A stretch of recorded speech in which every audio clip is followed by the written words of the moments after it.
Selamat siang teman-teman. Aku ucapkan happy birthday yang merayakan happy birthday hari ini. Selamat berbahagia bagi yang lagi pesta pernikahan hari ini. Dan selamat berbahagia bagi yang baru lahir pada pagi hari ini. Bisa aja lahir cucunya, lahir anaknya. Dan ada juga yang pesta pernikahan. Banyak hal yang membuat kita bahagia pada hari ini. Mari kita lihat bahwa Tuhan baik dan sangat baik. Kita harus melihat perbuatan Tuhan di dalam hidup kita setiap saat. Pasti ada perbuatan Tuhan untuk menghibur kita saat kita lagi berduka, menghibur kita saat kita lagi mungkin di dalam kesulitan, dan menolong kita saat kita membutuhkan pertolongan, membutuhkan jalan keluar dalam pikiran-pikiran yang tersesat atau pikiran yang benar-benar menyita waktu, menyita pikiran kita. Mari kita selalu mengucap syukur dalam segala hal. Mungkin mengucap syukur itu buat hal-hal yang tidak mengenakan itu enggak gampang. Tapi mari kita coba mengucap syukur aja. Mengucap syukurlah dalam segala hal. Itu kan perintah Tuhan. Kalau kita enggak nyoba, kita tidak akan tahu seperti apa rasanya. Harus kita coba dulu. Jangan kita hanya mencoba yang enak-enak. Tapi saat yang tidak enak, kita hanya disuruh Tuhan mengucap syukurlah. Memang logika kita tidak menerima itu. Pasti kita menolak. Masa sih mengucap syukur dalam hal kesulitan, dalam berduka, dalam keadaan terpuruk? Kan enggak logika. Itu kan kata dunia. Kalau kata dunia seperti itu, kita tidak mengucap syukur dalam keadaan yang tidak enak. Pasti kita bersungut-sungut, pasti kita menyalahkan ini, menyalahkan itu, menyalahkan diri, menyalahkan Tuhan, menyalahkan kondisi, menyalahkan orang lain.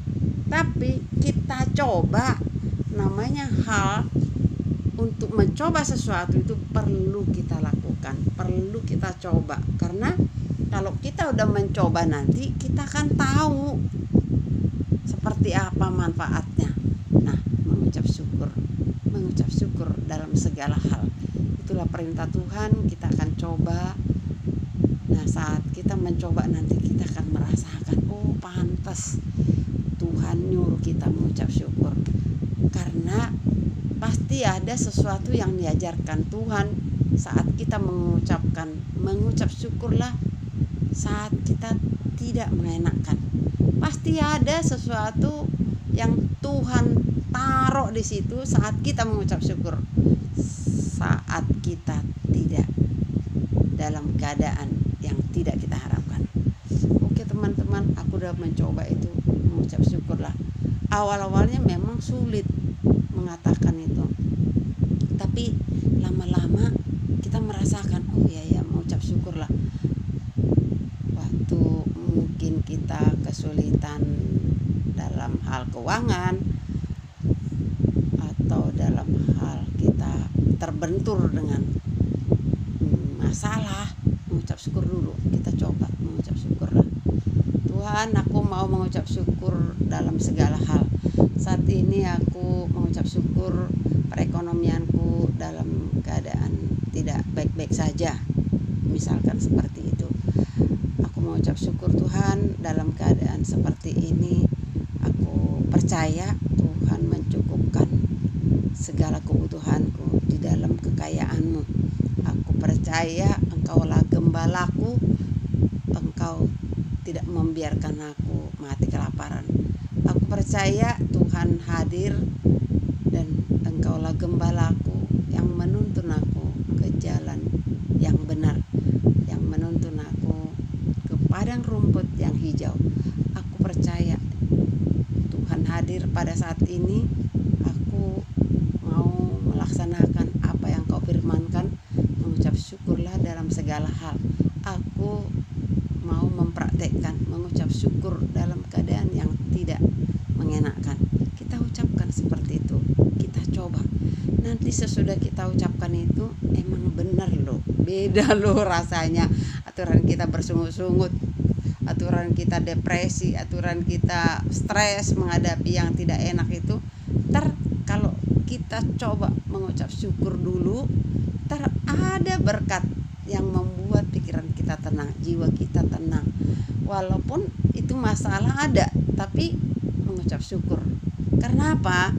Kadangkala mengucap syukur itu ada sesuatu yang Tuhan taruh di dalam hati kita. Mungkin jadi kita tidak terseret dengan pikiran kita. Mungkin kita tidak jadi depresi oleh masalah itu, tapi karena kita melakukan mengucap syukur, ya udah saya mengucap syukur Tuhan, apapun itu saya mengucap syukur. Engkau yang melindungi aku, semua hidupku Engkau yang menuntunnya, Engkau yang menjamin hidupku. Kita katakan itu, pasti beda loh rasanya. Pasti ada sesuatu yang kita rasakan di situ, karena kita menghargai Tuhan. Karena ini perintah Tuhan kan, kita menghargai Tuhan. Kalau kita menghargai Tuhan, kita turuti Dia, kita ikuti apa kata Dia. Sama dengan guru terhadap murid. Kalau kita murid, pasti kita turut kan apa kata guru kita. Nah, sekarang kita turuti Tuhan, karena Tuhan adalah guru kita, penolong kita, penuntun kita. Tuhan itu setia, Tuhan itu Allah kita yang hidup. Dia bukan Allah yang mati, bukan Allah patung. Dia benar-benar hidup. Ya kita turuti dulu. Kita belajar untuk menuruti Dia. Mengucap syukur, Tuhan, aku dalam keadaan yang tidak enak, tapi aku percaya, aku yakin Tuhan turut bekerja dalam segala hal. Kita ucapkan itu pasti beda loh, beda. Aku udah praktekkan itu. Memang awal-awalnya sulit karena kita tidak terbiasa mengucap syukur dalam keadaan yang tidak enak. Tapi sesudah aku dengar firman Tuhan itu, aku coba praktekin gitu kan. Pertama-tama sulit, mulut kita itu sulit membuka untuk ngomong mengucap syukur, tapi kita paksakan. Awal-awalnya kita harus paksakan, namanya belajar kan, harus benar-benar niat untuk mengatakan itu, niat. Sesudah kita katakan itu, beda banget. Ada ketenangan, ada kekuatan tersendiri, ada semangat hidup lagi. Jadi pikiran kita itu jadi ke Tuhan. Kita jadi nggak memikirkan itu terus. Kita tidak terikat dengan masalah itu terus, sehingga masalah itu semakin kecil, pikiran kita semakin tidak dikuasai oleh masalah, tapi pikiran kita dikuasai oleh Tuhan. Nah, disitulah berkemenangan kita. Disitulah kita merasakan ada Tuhan yang kita turuti, sehingga kita bersama dengan Tuhan. Pikiran Tuhan yang dipakai oleh kita, karena kita udah nuruti, mengucap syukurlah dalam segala hal. Akhirnya Tuhan yang menguasai pikiran kita dalam menghadapi masalah itu, sehingga kekuatan Tuhan yang kita pakai untuk menghadapi masalah tadi. Nah itu, sehingga kita berkemenangan, kita menang dalam menghadapi kesulitan tadi, karena pikiran kita tidak dipakai untuk masalah itu, tapi pikiran Tuhan yang kita pakai. Kita jadi tegar, kita jadi kuat, kita jadi semangat. Nah itu teman-teman, kita coba satu persatu, kita praktekin firman Tuhan itu satu demi satu, kita praktekin. Nanti lama-lama jadi terbiasa. Kan gaya hidup itu seperti itu. Awalnya sulit dulu, kayak kita belajar naik sepeda kan, awal-awalnya kan sulit. Kita goes, jatuh lagi, kita goes lagi, mungkin kita ketimpa, kita goes lagi, mungkin luka kaki kita. Lama-lama kan jadi bisa. Nah seperti itu juga belajar mengikuti Tuhan. Pertama-tama sulit, pertama-tama ada kita melawan, kita berontak, nggak setuju saya, nggak sesuai dengan pikiran saya. Karena apa? Kita sudah terbiasa dengan pikiran-pikiran kita dulu. Sekarang kita coba berubah seperti apa kata Tuhan. Kita coba sekali dua kali, nanti lama-lama jadi terbiasa, jadi gaya hidup kita.